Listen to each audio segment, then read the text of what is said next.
What if the most powerful military on Earth admitted, in the middle of a war, that it was running out of missiles? Would you still believe the headlines telling you everything is fine? Because on the same weekend in August 2026, three of America's closest partners quietly walked away from it, and almost nobody noticed why.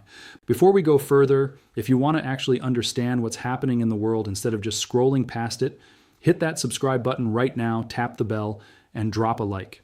It genuinely helps this channel keep digging into stories the big networks are too scared or too slow to connect. Now let's get into it. Let's rewind to where this whole thing started, because you need the full picture to understand why this weekend mattered so much. On February 28, 2026, the United States and Israel launched a massive joint military campaign against Iran. The Americans called it Operation Epic Fury. The Israelis called it Roaring Lion. In the opening minutes of that operation, strikes hit a compound in Tehran and killed Iran's supreme leader, Ayatollah Ali Khamenei, along with dozens of senior military and government officials.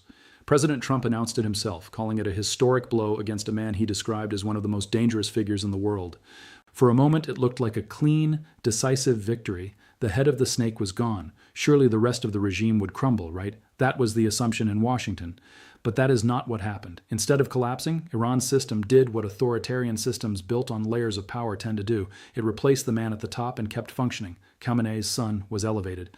The Revolutionary Guard Corps, the real muscle behind the regime, tightened its grip instead of loosening it. And Iran responded to the loss of its leader not with surrender, but with escalation. It shut down the Strait of Hormuz, the narrow waterway that roughly 1 out of every 5 barrels of oil on the planet passes through. Global energy markets went into shock. Prices spiked to levels the world hadn't seen since the oil crisis of the 1970s.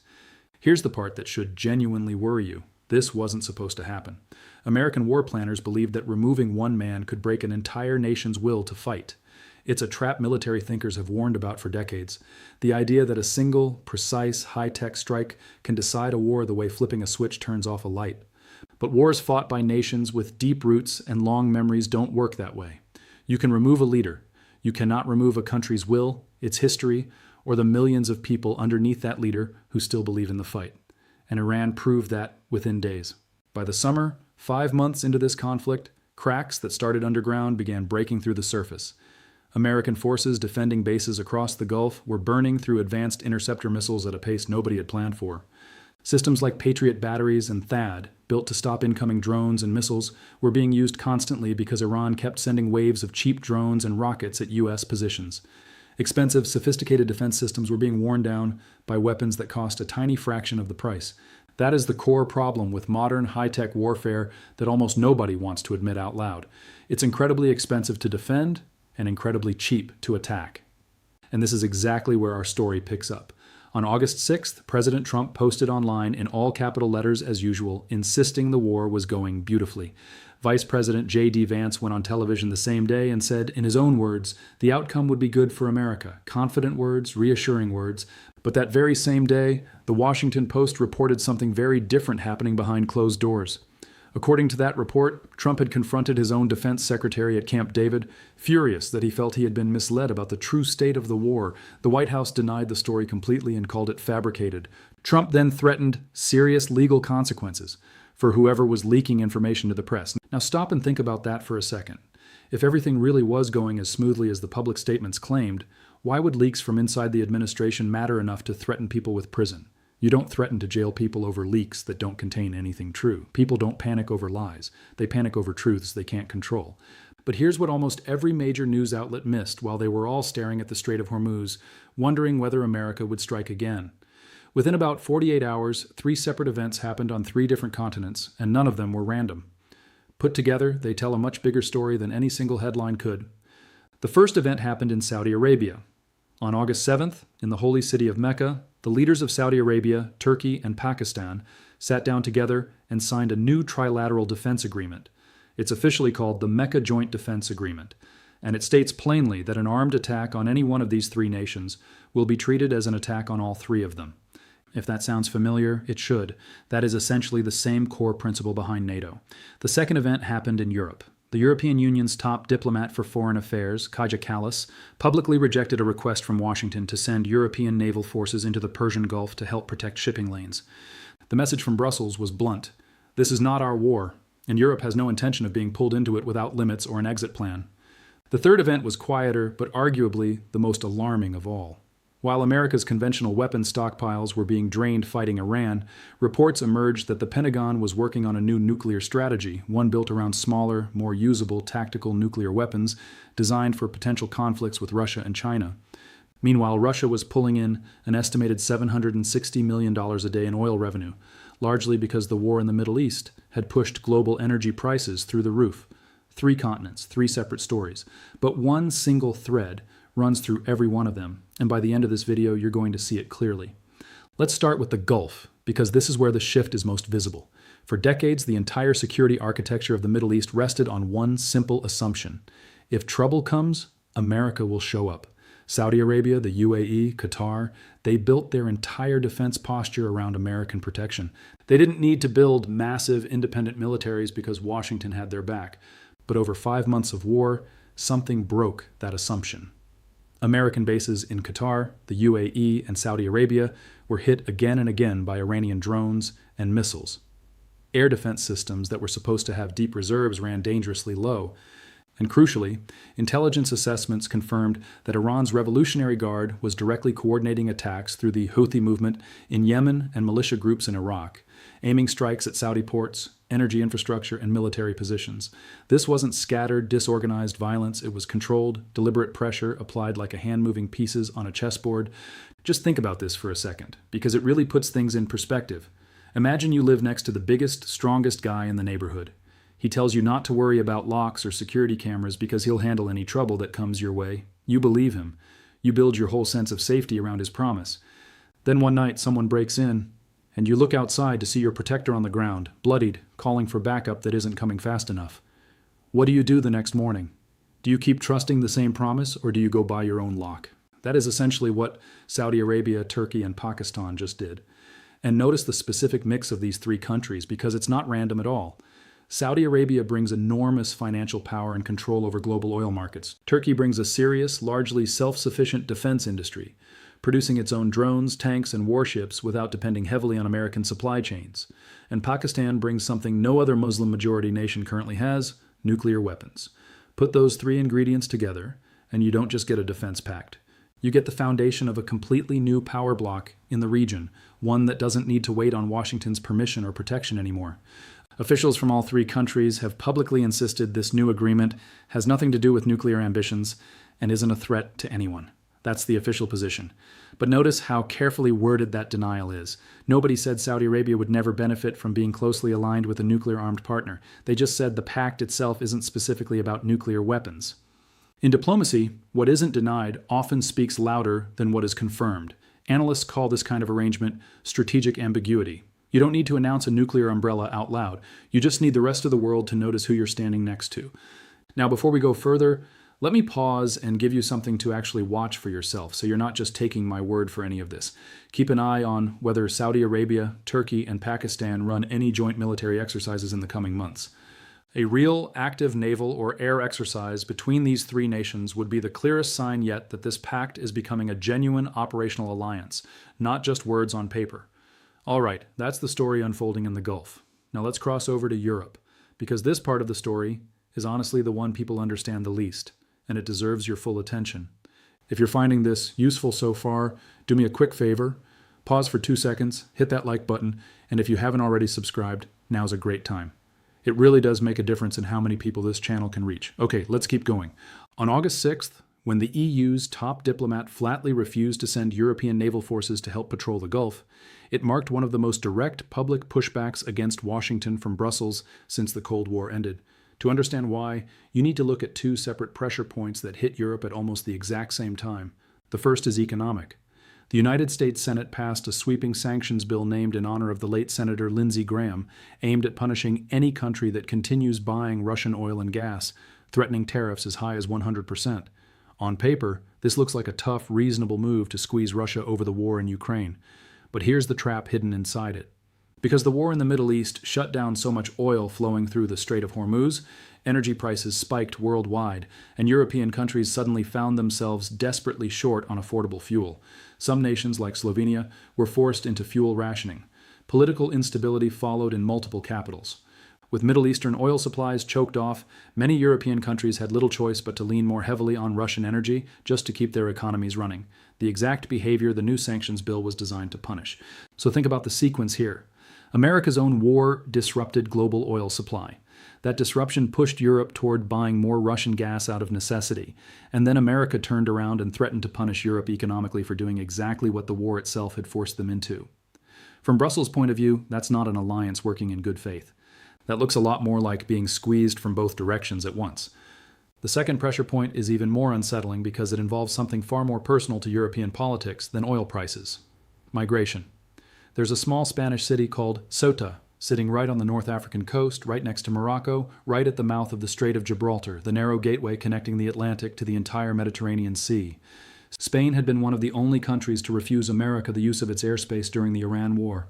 Around the same time, Morocco, which has close defense ties with both the United States and Israel, saw a sudden surge of migrants crossing into Ceuta. Spanish officials accused Moroccan authorities of actively allowing, even guiding, that flow of people across the border. Neighboring Italy responded by reinstating border checks with Spain, straining the open border principle that much of the European Union's internal identity is built on. Here's a hard truth that a lot of people don't want to hear. Migration is one of the cheapest and most effective tools of political pressure that exists. You don't need an expensive missile system to destabilize a country's politics. You just need thousands of people crossing a border at the right moment, in the right place, at the right time. Europe learned this the hard way back in 2015, when a migration surge helped fuel years of political turmoil, including playing a real role in the push behind Brexit. Any country, or any alliance of countries, that understands this can quietly use migration as leverage without ever firing a single shot. Squeeze the economy with sanctions from one direction. Apply pressure on internal politics with migration from the other. Two very different tools, but potentially the same underlying goal. Keep Europe dependent, keep Europe compliant, and make sure Europe never feels comfortable saying no to Washington. And there's a deeper layer worth noticing here too. Look at a map. Ceuta sits right at the Strait of Gibraltar, the only entrance into the Mediterranean Sea from the Atlantic Ocean. If you combine influence over that choke point with America's existing control over the Strait of Malacca in Asia, and growing interest in Arctic shipping routes near Greenland, you start to see a pattern. When a country no longer has unlimited resources to project power everywhere at once, the smart strategic move is to focus on controlling the narrow choke points where global trade has no choice but to pass through. Whoever controls the bottleneck controls the flow, even without controlling everything around it. But here's something important, and it's genuinely encouraging if you care about a more balanced world. Europe isn't just rolling over. The EU has used billions of euros in interest earned from frozen Russian assets to help fund Ukraine directly. They've accelerated their own independent air defense projects, reducing reliance on American Patriot missile systems, and there's growing momentum in Brussels toward trade restrictions on goods coming from Israeli settlements in the West Bank. Slowly, and certainly not without resistance, Europe appears to be untangling itself from total dependence on Washington. It's not a dramatic break. It's a quiet, gradual pulling away, the kind of shift that's easy to miss in daily headlines, but incredibly significant over time. Now let's talk about the third front, because this is where the consequences of a stretched thin superpower become truly dangerous, not just diplomatically, but on a global scale. While America was pouring resources into the war in the Middle East, one country was profiting enormously without lifting a finger in that particular conflict: Russia. With oil prices elevated because of the Hormuz shutdown, Russia has reportedly been earning roughly $760 million a day from energy exports. That's an extraordinary amount of money, and a lot of it flows straight into funding Russia's ongoing war effort in Ukraine, the very war the West has spent years and hundreds of billions of dollars trying to help Ukraine resist. Do you see the uncomfortable irony sitting right in the middle of this? A conflict that America launched in the Middle East to secure its own interests ended up financially strengthening the very adversary it's also trying to contain in Eastern Europe. It's a bit like accidentally funding both sides of two separate fights at the same time. Meanwhile, President Zelensky of Ukraine has publicly accused the United States and its allies of quietly redirecting badly needed air defense missiles away from Ukraine and toward protecting American bases in the Middle East instead. When a longtime ally starts publicly accusing you of abandoning them for a different priority, that's not a small diplomatic hiccup. That's a serious crack in trust. And this is where things take an even more serious turn. Reports have surfaced that the Pentagon is developing a new nuclear strategy, one that leans towards smaller, more usable tactical nuclear weapons intended for potential regional conflicts involving Russia or China. For decades since the Cold War ended, America's global strength rested primarily on overwhelming conventional military power. Aircraft carriers, advanced fighter jets, precision missiles. Nuclear weapons sat quietly in the background as an absolute last resort, something almost nobody ever expected to actually use. But conventional strength depends on having enough resources to project power everywhere at once, and 5 months of intense fighting in the Middle East has clearly strained that capacity. When conventional deterrence starts looking thin, some strategists start looking toward smaller, more usable nuclear options as a substitute, essentially betting that a limited nuclear strike could be controlled and contained without spiraling into a full-scale nuclear war. That is an extraordinarily dangerous bet to make because history offers very little evidence that escalation involving nuclear weapons stays neatly controlled once it begins. Adding to the uncertainty, the New START Treaty, the main remaining agreement limiting the number of nuclear weapons the US and Russia can deploy, expired back in February 2026 with no replacement treaty in place. For the first time since the early 1970s, there is currently no formal nuclear arms control agreement between the world's major nuclear powers at all. Russia has also stated that any future arms treaty must include the nuclear arsenals of France and the United Kingdom as well, expanding the entire negotiation into something far more complicated than a simple two-country conversation. China, for its part, has shown little interest in joining talks at all. When there's no active framework limiting these weapons, and trust between major powers keeps eroding, the margin for a serious miscalculation gets dangerously thin. If you've made it this far, you clearly care about understanding what's actually happening in the world, not just consuming a headline and moving on. So do me one favor. Share this video with one person you know who still thinks foreign policy doesn't affect their daily life. It affects oil prices, it affects the news feed, it affects the economy around all of us. One share genuinely helps this channel keep making videos like this. Now, let's bring this all together. Let's steelman the opposite argument for a moment, because a fair analysis has to consider both sides. Someone could reasonably argue that this entire picture is being overblown. America still operates the largest and most advanced military on the planet, with 11 active aircraft carrier strike groups. American military spending still dwarfs that of any single rival nation. The US dollar remains the backbone of the global financial system. Diplomatic tools are still very much in use, and administration officials continue to insist that every available tool, military, economic, and diplomatic, is being used to steer this conflict toward a resolution that favors American interests. None of that is false. America remains, by almost every measurable standard, the most powerful nation on earth. But raw power and trust are not the same thing, and that distinction is exactly what history keeps teaching us, over and over again. The Soviet Union had tens of thousands of nuclear warheads in 1989, and it still collapsed, not from a lack of weapons, but from a collapse of belief among the people and nations that had once depended on it. The Roman Empire commanded the most feared military force the ancient world had ever seen, and it still crumbled, not because its legions ran out of soldiers, but because the provinces on its frontier eventually stopped believing Rome could, or would, protect them. What makes August 6th and 7th of 2026 genuinely significant isn't a battlefield outcome. It's that 3 separate groups, all in different parts of the world, sent the exact same signal within the same 48-hour window. Gulf allies stopped believing full protection from Washington was guaranteed, so they built their own alternative. Europe stopped believing its interests were being treated fairly, so it started pulling back, and rivals like Russia and China started openly testing the limits of a superpower that suddenly looked less certain of itself than at any point in decades. You cannot fix a trust problem with another aircraft carrier. You cannot rebuild confidence with another missile system. Weapons solve battles. They do not repair broken relationships between nations. And broken trust is exactly what empires throughout history have never fully recovered from once it starts slipping. So where does this go from here? A few things are worth watching closely in the months ahead. With midterm elections approaching in November, there will likely be pressure for some kind of visible symbolic win in the Middle East, something that photographs well and plays strongly in the news cycle, even if it doesn't meaningfully change the war's outcome. Watch for expansion of the Mecca agreement too. Other nations with reasons to hedge their bets, potentially Egypt, potentially countries further east in the Muslim world, may consider joining a framework that no longer depends entirely on American guarantees. And pay close attention to arms control, or the current lack of it. Without a replacement for the expired New START Treaty, and with major powers increasingly unwilling to sit down together, the risk of miscalculation only grows the longer this uncertainty continues. Here's something worth tracking yourself, using nothing but publicly available information. Watch the price of oil. If it stays consistently above $90 a barrel, that tells you the disruption in the Gulf isn't resolving anytime soon. Watch the value of the US dollar relative to other currencies. Sustained weakness there would suggest global confidence in American economic stability is genuinely shifting. and watch for real joint military exercises between Saudi Arabia, Turkey, and Pakistan. The moment paper commitments turn into actual coordinated military drills, that's the moment this new alliance stops being a symbolic gesture and becomes something structurally real. No empire in history has ever fallen simply because an enemy proved too strong.